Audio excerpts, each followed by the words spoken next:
people who get whatever they want in a complete different way. I used to watch people that got everything they wanted and ask myself, how is it that that person got whatever he wanted or she wanted? There's a reason for that. And the good news is anybody else can do the same thing as well. This is not something that's not transferable, right? Selling is something you'll always do the rest of your life. Most people don't like selling. Some people like to kind of make it nicer and say, I'm gonna use a better word and say communication or this. It's sales.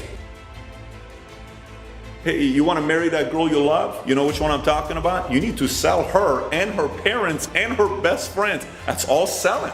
You want to get that promotion? Purely selling, baby. And those who get that promotion sell better than you do. That's why it is. They don't sell a car. Their job could be human resource or something, but they learn how to sell themselves as that position more than you.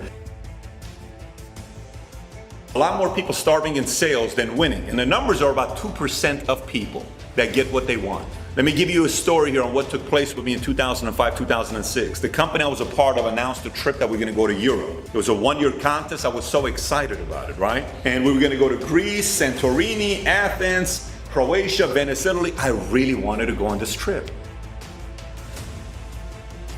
Well, it's the last month to qualify for this trip, and I'm in the running, but I'm in the bottom 5 people. And 2 months prior to that, I asked my assistant, I said, has my insurance license been renewed? Because my license needed to be renewed. Oh, you've done everything, everything's good, your license gonna renew, you're good to go, 100%, 100%. Boom, first of the month, we get a letter. Your license is expired. I said, wait a minute, what is this? Is this a mistake? He says, oh yeah, that's a mistake. I'm not gonna name my assistant, he knows who he is. Your license is expired. If you know California Department of Insurance, they have a lot of people trying to get licensed and appointed, so they're always backdated. 2 to 4 weeks that I can't afford to lose. I'm definitely not qualifying for this trip. So I said, let me call them myself directly. I have 2 choices at that time. One, I can think about firing him and how upset I could be at him or whatever I could do to the guy. I didn't, because I want to go to Europe. It's more important, my frustration I can put into him. Same amount of energy, one takes me to Europe, one gets me upset at him. Same amount of energy. Okay. So I called the Department of Insurance. I said, hey, I really need your help. I really need you to help me renew my license. It's gonna cost me a trip to Europe, and please, you guys gotta work with me. No, we can't do it. No, we can't do it. No, we can't do it. There's so many other people that need to do this. Let me just speak to your manager. Not gonna make a difference. Please let me speak to your manager. Put me on the phone with the manager. I speak to the, till today I remember her name, because she really inspired me. That people out there are actually willing to help you out. So I spoke to the manager. She retired 3 years after that. So I spoke to her and I said, look, I really need to renew my license. I want to go to Europe. And she says, no, cannot do nothing for you. I said, listen, you got to work with me. Nothing. I tried every single thing I could to get her to help me renew my license. Said no. I said her name and I said, listen, what if I show up tomorrow morning, 6 o'clock in the morning, at your front door when you come into work, with a box of donuts and coffee and dozen roses. Just please renew my license. She says, Patrick, it's gonna be waste your money. We're not gonna do it. You need to wait 2 to 4 weeks. I said, I'm gonna be in Sacramento tomorrow. Don't do it. I said, I promise you, I'll be there tomorrow. I'm gonna be there tomorrow. Don't do it, Patrick. I said, I know how to sing many different songs. I'm gonna sing, I'm gonna dance in front of, until you renew my license. And after talking to her, coffee, donuts, sweets, roses. She was such a sweet lady. She says, Patrick, we'll go ahead and renew your license. I says, I'm not leaving until I see it on the system. So I waited outside. She went inside. They renewed my license. My friend from Southern California calls and says, miracle, your license has been renewed. And my license got renewed. And the rest is history. I'm not talking about if you don't run like a James Jett or some of these guys that run the way they do. That's a God-given different type of a talent. I'm not talking about if you can't sing like opera. Everything else is tenacity. And you selling yourself why somebody ought to do what you want them to do. If you have a legitimate argument with value and a little bit, a sprinkle of humor and humility helps as well. If you do that, you will be surprised on how much easier sales will be for you, because people like doing business with people who are tenacious.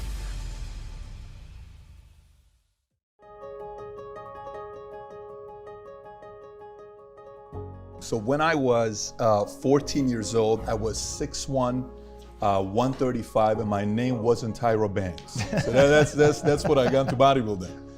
And there was a commercial, maybe you'll remember this, there was a commercial that said, I used to be skinny, rejected by girls, and now I drink milk. And I don't know if you remember that commercial, the milk commercial. Yeah.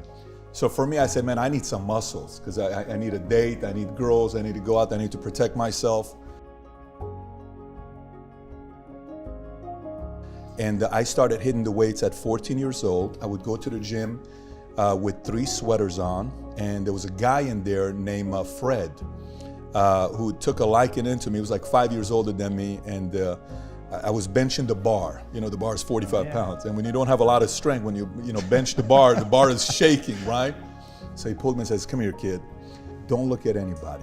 You're gonna have a 2.5 pound rule on what you're gonna do. Every week, we're gonna increase your bench by 2.5 pounds. And that's all you need to do." And then from there, that whole 2.5 pound idea, I applied in business and everywhere else, and it worked, because that led me to, I was in the Army. My room was all, posters of Arnold, of Ronnie Coleman, of Aaron Baker, of Chris Cormier, of Lee Haney, all of these guys. And I said, I'm gonna run for it. I'm gonna go be a Mr. Olympia one day. What did Arnold represent to you? Arnold represented to me the story of an immigrant with a fire to prove a point that he wanted to control the narrative. When I say controlling the narrative, to me, is he's written the story for his life. Winston Churchill said many years ago, "History will be kind to me, for I intend to write it." I think Arnold wrote his history. This is what I'm going to be doing. I'm going to come here, I'm going to compete, I'm going to win, I'm going to go into Hollywood. I have an accent, with or without it, I'm still going to go into Hollywood. I'm going to marry a Kennedy, I'm going to go and be a governor, and I'm going to do what I want to do in my life. He was an example of this is possible. Everything that I've done post-bodybuilding goes back to bodybuilding. It's amazing when I tell you everything. In bodybuilding, you'll learn areas you miss out on, which is what? Most people don't do legs.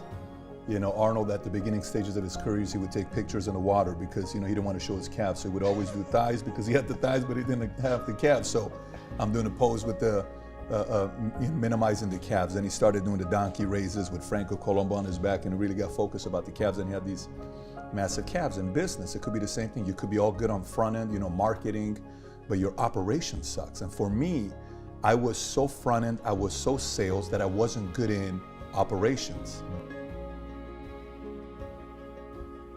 And I didn't pay attention to the systems. I didn't pay attention to, we don't need technology. We don't need to look at automation. We don't look at this. We need more marketing. We need to do this. And finally, the conversation got deeper and deeper and deeper to the point where we have to pay attention to them. My wife pulled me in, and she brought the board in. She brought everybody, and everybody sat down and says, we need to invest in technology. And when we did that, I could scale, because now you have a knob. And whenever you have a knob to control and you increase it a little bit when flow is coming in, that's what really helped us grow the business to a different level. So yeah, when I look at bodybuilding and what that did to my life, business-wise, everything went back to small little growth, right? Beating your prior best, and then shocking your business, because that's like a new campaign, new initiative. So same thing with business. So I would say a lot of it applied from that into business for me. Don't be afraid of the truth. My dad told me that from day one. Once you're clear on what you stand for, don't be afraid of the truth. For me, it's keeping your word. It's very critical when you say you're gonna do something, you do it.